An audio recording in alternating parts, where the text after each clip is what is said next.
Hello and welcome everybody to TalkPad, where we talk positively about dyslexia and other associated disabilities. As always, I am joined today by an amazing guest, Laura, who I will introduce shortly, and by my two equally amazing confederates. We have the marvellous Charlotte McAnsh, and of course we have the man who is an honoured winner of the prestigious Brave Britain Award, the man who is a multi-award winner for outstanding achievements, the man who has climbed a mountain on his hands, a ruthless adventurer and a pioneer for disability sports, an inspirational and motivational speaker with a story like no other. Ladies and gentlemen, it's the one and only Jamie Charlott. But let's get down to never business. Done that for me before, and I'm feeling quite honoured. Well, it's because, I understand that you've always felt that there was a gap there for a clearer explanation of who you are. There was, mate. So now we've got it so nicely. Now we've got that established. Let's get down to the serious business of introducing our amazing guest, Laura. Laura Kingdon is a transformation coach, helping professionals, often midlifers, to find answers to the big questions like, is this it? Or what next? Laura doesn't promise to have the answers, but she certainly helps people find theirs. In the past, Laura has worked with businesses across Wales to support disabled students and employees. She provided workplace assessment services, DSE guidance and disability awareness training across a range of conditions. Previously, Laura was the business change manager at Cardiff University, where she was responsible for the improvements in the university's business intelligence operations, supporting senior leaders to sell their future vision. Before that, Laura was the regional operations manager in Wales for Scope, managing organisational change and business development. Laura was also at Newport City Council as a programme manager, dealing with the adult social services change and efficiency portfolio, and also as a business improvement project manager, leading on a number of high impact change projects at Newport City Council. But enough of Laura's illustrious career. What of her skills? What about now? Well, Laura has a level 5 diploma in coaching and mentoring from the ILM and is a certified master NLP practitioner, a certified master hypnotherapist, a certified master NLP coach, a certified master timeline therapist, a mindfulness practitioner, a clean language coach, a stress and anxiety coping strategy coach, and a neurodiversity coach. And Laura keeps up to date in the field of psychotherapy, and in 2021 completed part 1 of the diploma in psychotherapy at the Human Givens Institute. And not only that, but Laura talks incredibly positively about dyslexia and neurodiversity, which is why she is here today. So welcome, Laura Kingdon. Hooray! Oh, no. And I promise, Laura, he does stalk you. That is how he finds out all of this information. It's amazing what he digs up, and it's amazing he doesn't find any skeletons in the closet. Honest, there can't be any. What a career! What a career! I'm going to have to take that as a soundbite and use it like as an ego boost every now and again. We'll send you the recording, love. We'll send you the recording so that you've got it. But yes, I mean, welcome to the show. Like, what an amazing and outstanding CV to have. Thank you. Yeah, well, it sounds very serious. All that business change and all the project management, and I guess at the time it was because you're changing people's lives. I think what I do now is much more exciting because I'm changing people's lives on an individual basis, or at least I'm empowering people to change their own lives. That is a glorious thing, isn't it? Because you get to see, don't you, when you're working one-to-one, what is happening and the changes. And I guess as a, a business intelligence operations manager, you're kind of separated from the impact you have on people's actual lives. Yeah, you tend to go in and you're delivering change into an organization. And although and they rationally know that the long-term benefits are, it can be great, it's quite a painful thing to go through. Any sort of change within an organisation, there's lots of hearts to win and minds to change. Whereas when you're working on a one-to-one basis, you can actually see change quite quickly, and you capture that person's imagination that, you know, if I can do this in just a week or two, just imagine what I can do in a couple of months or a year. So that must be so rewarding to see those changes quickly. So tell us a little bit about how you got into your current sort of what you do now. Okay, so my initial interest in dyslexia and neurodiversity was really peaked when my son was quite young, and I noticed that he was developing differently to the other kids, and this is really young. This is like under a year old. I could tell that he walked very early, but he talked really late, and that, you know, that was different to a lot of the other children that and the children of mums I was friends with. And then that was further confirmed by the time he got into school, and, you know, that he wasn't quite at the same level in terms of, you know, getting his letters and his colours and all those important milestones that are measured within school.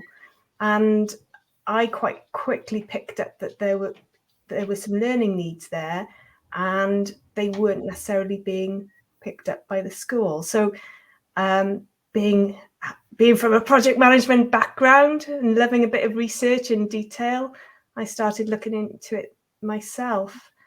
And at the same time, my sister Rita, she was running a business delivering needs assessments into businesses in Wales and south of England, and she was looking for a partner, and I was looking to get out of being in corporate life, so I retrained and jumped in to being her partner as a needs assessor.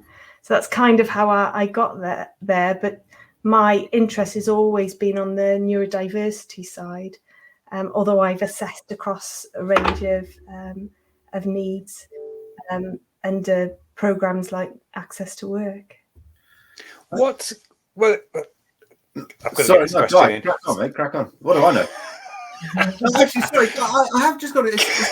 Sorry, mate. It's just a quick question with regards to your retraining. So you went through NLP training. I'm also an NLP practitioner, by the way. So I have an understanding of that training, and this is why, Guy, I wanted to jump in because it's a bit more prudent now. One of the big things that I struggle with as a dyslexic person is the ability to obtain and retain information, right?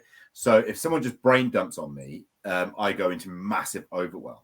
And one of the things that helped me was the ability that I learned during my NLP was the ability to chunk up and chunk down problems. Do you find that this is that particular training helps you help your clients with that overwhelm of knowledge?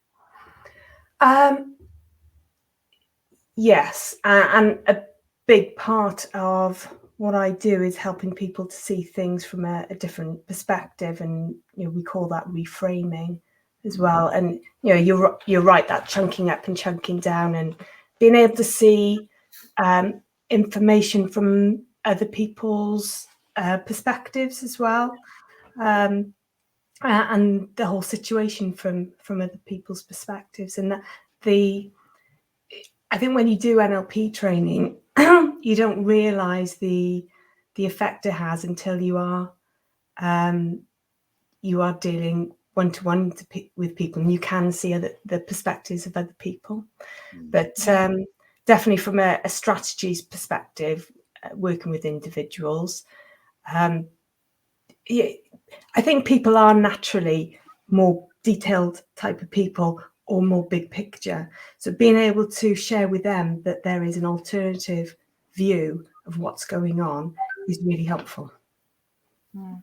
What kind of issues when you were seeing people with for workplace needs assessment for neurodiverse conditions like ADHD and dyslexia, and dyspraxia. What kind of issues were they experiencing that were challenging? Well, lots of the people that I will go and see are based in large open plan offices. So, the first issue there is noise, distraction, visual distraction. So they'd be trying to get on with their work and be disrupted by the activity going on around them. So they'd lose their concentration. They'd be getting into a piece of work and then they'd lose their focus. And that was having an impact on their performance and their ability to get the job done. I was also seeing, that typical, our typical understanding of dyslexia about being able to spell correctly or misreading information. So if I was working with someone who was in a call center and they were reading or transposing information from one screen to another, they quite often get that copying or reading information incorrectly.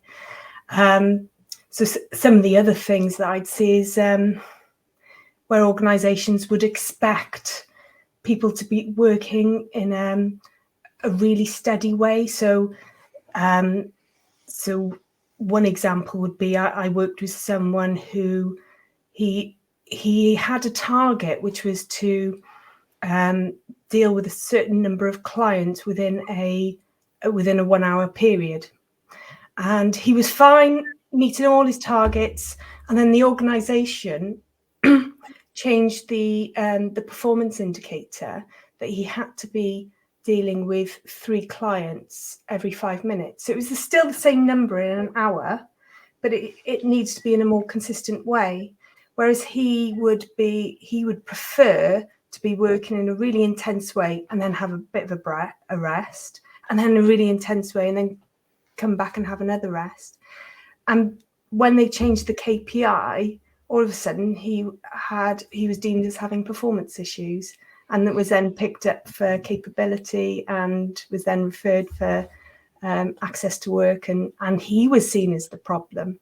And one of the things that we did for him was recommend that the KPI was adjusted back to that hourly monitor, and he was fine after that, and the pressure went off. But it still does a little bit of damage in that it just embeds a little bit of self-doubt in that individual, but that they were the problem, they were the one with the problem. But I think that highlights the fact, I mean, it's tomatoes and tomatoes, right? It doesn't matter what you call it, how you get there. It's the fact that you get there in the end. And the fact that a company could change something so drastic, so quickly, in their head, they're going, but it's exactly the same. Mm-hmm. But it's not. It's about the language. It's about the language used and the principles used makes it completely different.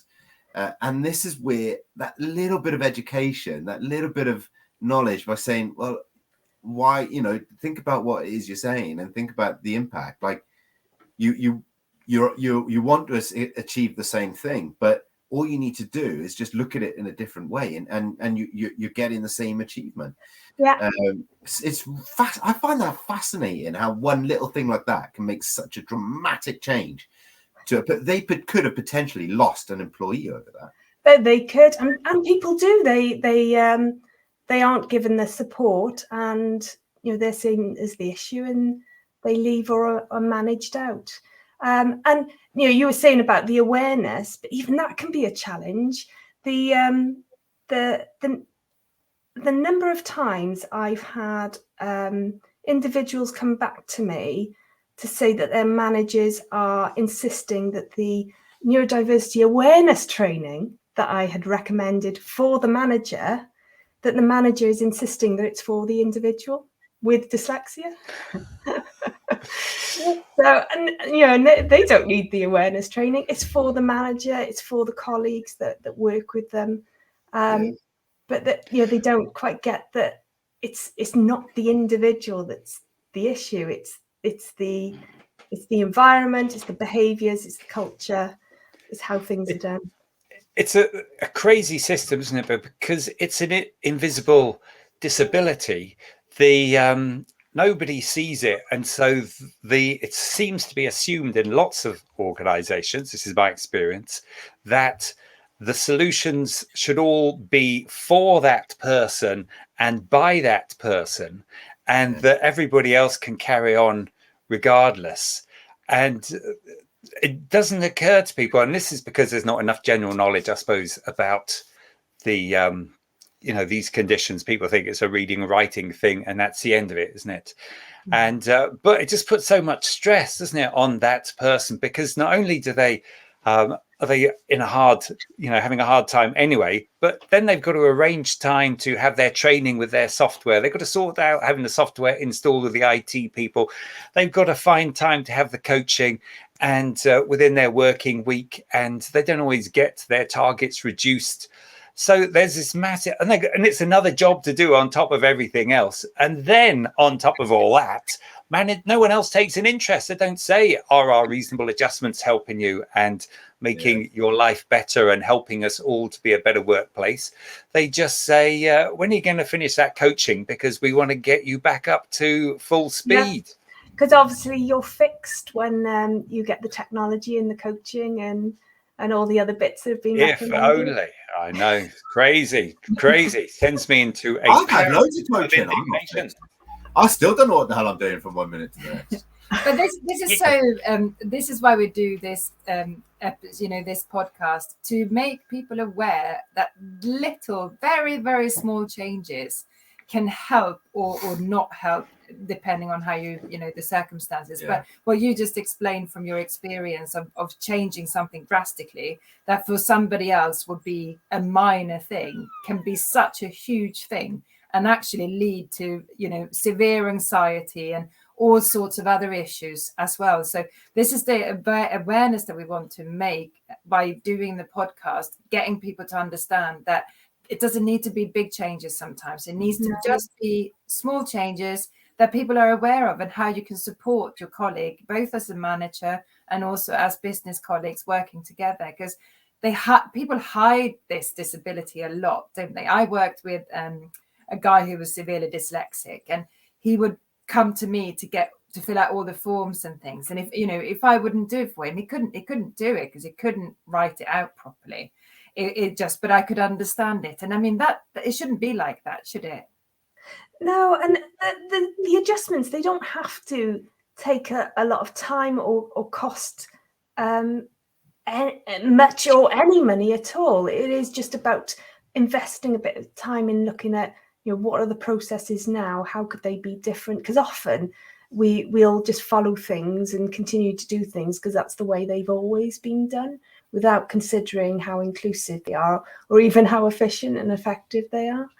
And it is that investment in the time on looking at how we do and it could be as simple as, how do we run our team meetings? Are they very is it essentially just someone talking at others, barking out instructions? Could you introduce that some visual elements to it? Could there be a really succinct bullet pointed agenda that's sent out in advance and then action points sent out at the end? Can it be recorded? And these don't take a huge amount of time and effort to do, but they can make a really big difference to people with neurodiverse conditions. Those are great ideas, aren't they? And they just show that it can be as simple, but it just takes a little bit of thought, doesn't it? Sit back and think about the transfer of information, isn't it? Because that's what it's about, meetings often, and training and education. So can I ask, what's your experience of the world of education? You mentioned your son earlier. Has he had a buoyant and joyous time? It's been a bit mixed, I would say. So my experience as a mum, so my son is now 13. My experience in primary school and throughout secondary school is that there is no formal diagnosis process, that children are identified as having additional learning needs and some support will be put in. I don't always think the support that's recommended is appropriate, and I think sometimes that's where an educational psychologist who would be doing that diagnostic report would be beneficial. I've ended up paying for diagnostic tests myself because I felt that was important for the future, knowing how individuals, when they become adults and they're trying to get support for themselves, but it's much easier to do if you do have that formal diagnosis.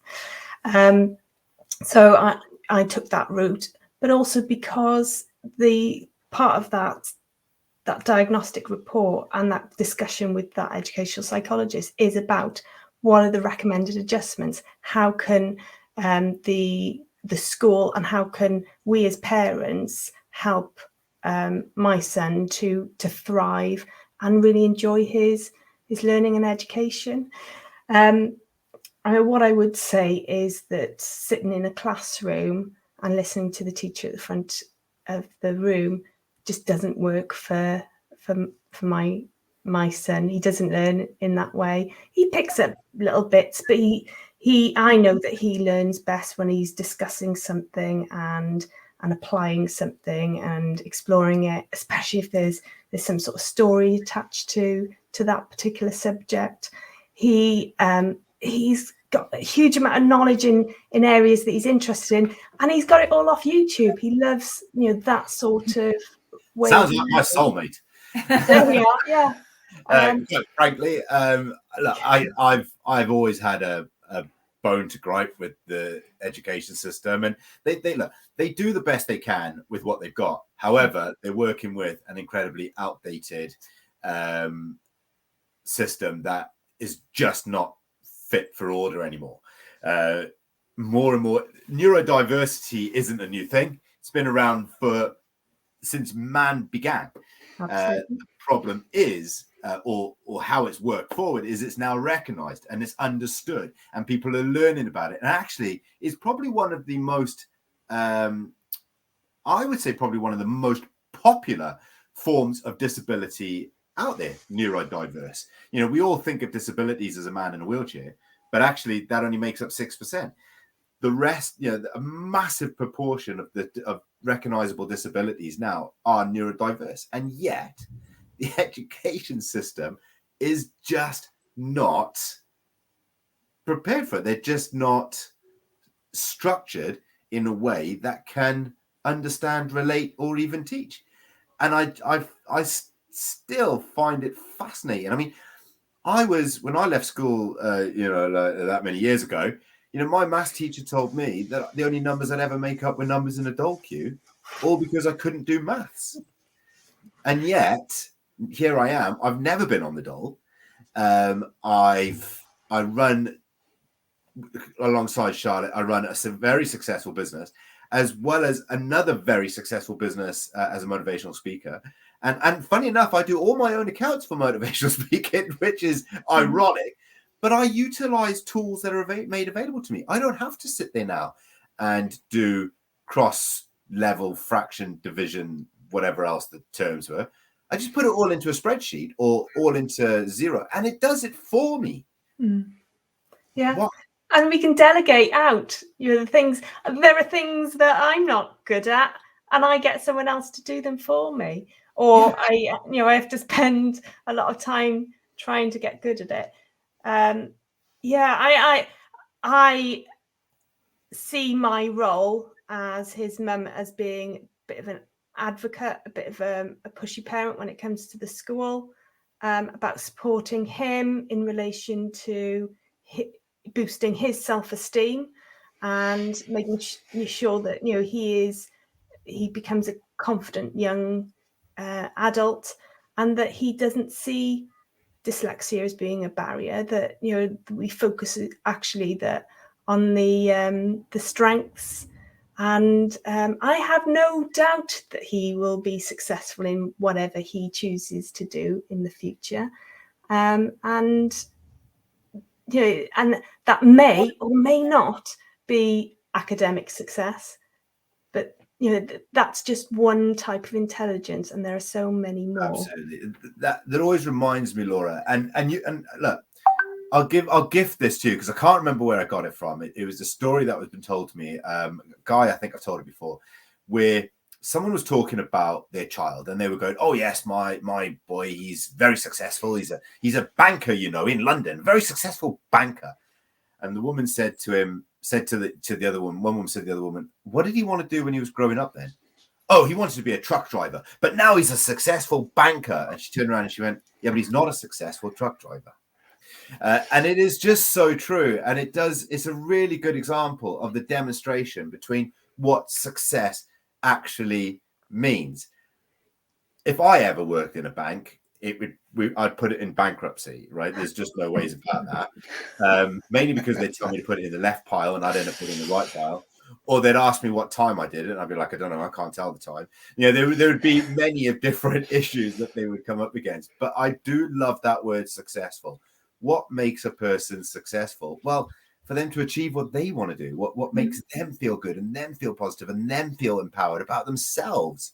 That's what makes someone successful. It is tricky though, isn't it? Because in school, you're there with your mates, aren't you? You're there with your peer group, and you go along with them, and there's all this, there's so much pressure. You've got to do well your GCSEs. There's this kind of understanding that this route, work hard, this is the route to a safe job and a good future. And it's not true. It can be true for some people. It doesn't apply to everybody, but it's a kind of very blunt message because it helps. Having worked in the education system, it helps if people work hard, they're much easier to manage as a group. If you've got 30 kids who are not interested or motivated, they'll start to muck about. So if you convince them that it's really worth their while working hard and doing all this writing and paying attention, they are quite well behaved for an hour, and you get through that lesson and they hopefully pass their exams. It's, their classroom control is a big part of schooling. Yeah, for teachers. Yeah, and I think even though we say dyslexia is an invisible disability, there are, like for instance, getting your words mixed up when you're speaking. That can be really common, and when you're a young person and you with your mates, that's not very cool. And if you rely on some sort of sensory, or if you get overwhelmed by lots of noise in the classroom and you just need to get out, and that can cause you some stress and anxiety, then that depletes your enjoyment of being in school as well. Yeah, I mean, I hated school. I'm not even going to deny it. I used to just walk past more often than not. But there you go. That's just me. Yeah. I know we could talk about the schools and how we can change things, and I think little by little, by making the awareness and making the message out there. But Laura, from just a very sort of brief, what do you think that parents can do to stand up and kind of help to make this awareness, apart from what we're doing here today?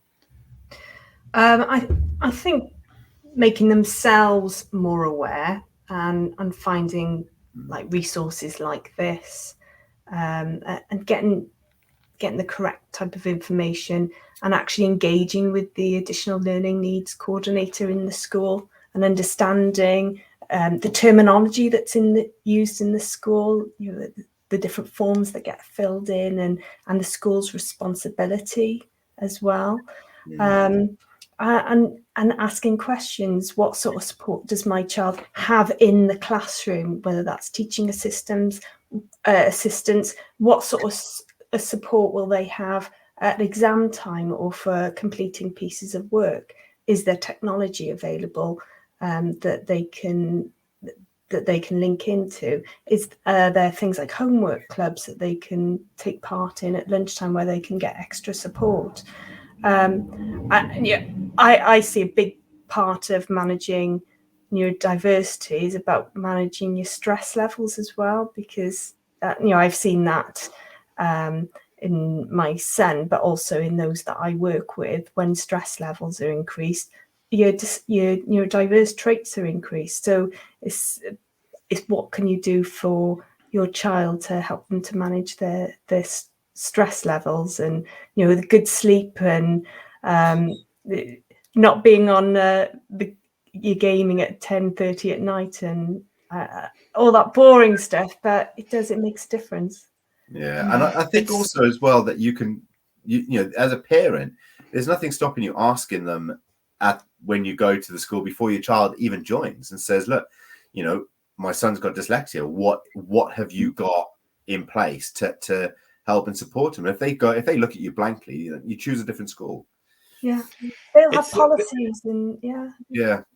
These, I've got to say, because we've got to wrap it up. Unfortunately, time is coming to an end, but we've learned some really useful things. And that last point about engaging with the school Really is so important, and with your son, isn't it? It's bringing it out into the open, talking about strategies and anxiety and the management of the whole thing, because I think with a disability, with any disability, it's all about how you manage the things that you have to do in everyday life, because they take time and energy and conscious thought, and which, if you don't have that disability, you can largely do on autopilot. And I was talking to someone today in their 40s who is hoping to do some more study, and saying exactly the same things. Engage with the tutors, with the support people, to find out what's available. So we've had some great tips, Laura, about how to make simple and straightforward, reasonable adjustments. It's all about communication. It's all about confidence.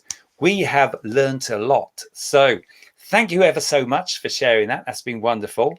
And thank you for Charlotte for keeping us on course, because me and Jamie can get a little bit off course. Oh, I can come off on a tangent, me. Let me tell you. Absolutely. I get right on me sandbag.